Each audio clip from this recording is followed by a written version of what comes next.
I think, for me, one thing that needs to be remembered a lot of the time is that I think sometimes gets forgotten is the fact that music is an art form. And the reality of it is, when someone puts out something to the world, it's up to the listener to make their own interpretation. It's like, I know what it's about for myself. Maybe people close around me might know what it's about because I've mentioned it. But I think the importance of allowing for your mind to relate to something in your own way, your own meaning, it's the equivalent of going to an art gallery, and I say this a lot just because it's the easiest analogy I can use, but if you go into an art gallery, you'll find there's a piece of art, you take it in, you enjoy it, you make your own thoughts about what it means to you, what it means to everyone else, and so forth, and then you move on with your day. I think that's something that I can relate to. Told myself, you're not leaving, but I'm afraid I can't say it no more. The vast majority of my music tends to be from a voice note that's been on my phone where I'm just singing absolute gibberish. I don't have words, it's just whatever melodies in my head at the time. And they'll just hang in my voice note list for weeks, months, days, years. And my test is, if I keep humming it on a random occasion, then I'm like, this must be something that I can pursue a little further. I felt as though I'm addicted to that sound and I want to hear it more and more. But still I'm holding my black and bruised heart. Still I'm chasing you all the time. Held my patience, paid my dues. I think I already announced this, but it's titled 𝘵𝘪𝘮𝘴 EP, and it's a project that has been in the making for a while. Kind of in production in the last year or so, but I've been thinking about putting out a body of work for a while. I think it embodies a lot of feelings that I've been going through in the last few years and kind of emotions that somewhat stay within my mind for a long period of time, and I just thought I needed to get them out. Hence why 𝘵𝘪𝘮 is in there, because a lot of it is also to do with being grateful for what I have and also grateful for my experiences, whether they're positive or negative. So when it does come out, I hope it resonates with most people.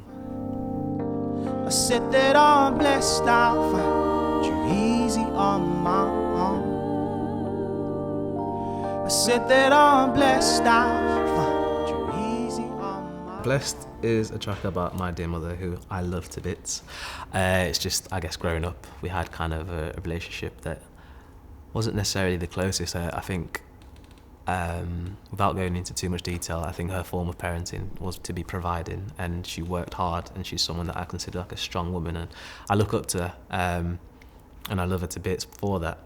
But because of that, there was a kind of lack of emotional kind of connection in talks, not necessarily having someone to talk to, which I wish I had, but at the same time, like our relationship now is completely different. But the other kind of aspect of the song is that she's no longer in the country. She's moved over to the Middle East, so I don't see her as regular as I used to. And it just came that I wrote that at the time of her leaving, and it just, that feeling had to be let out.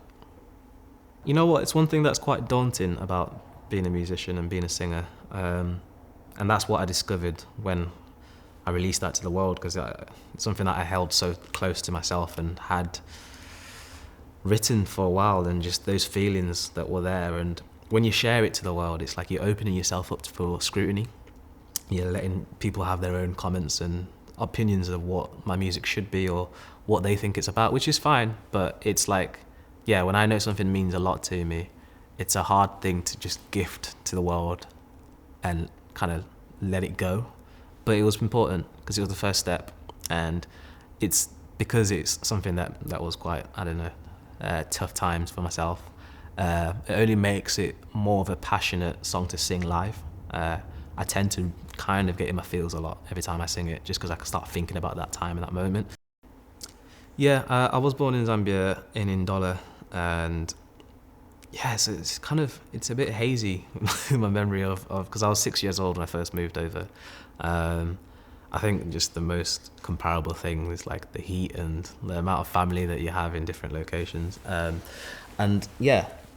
think in comparison to the UK, it's a drastic change in things such as race, like being the minority in a lot of occasions has led for me to find myself a bit more in my shell growing up. And I know I was brought up in predominantly in Yorkshire, but I've moved around from like Cardiff to Birmingham, and then went to uni in Stoke-on-Trent, and then back to Doncaster, then to Leeds. So it's like I feel like me being around different cultures and different people has influenced me as a person, which then influences me as a writer, in a positive way. But I feel, yeah, it helps me find understanding in different people and different backgrounds.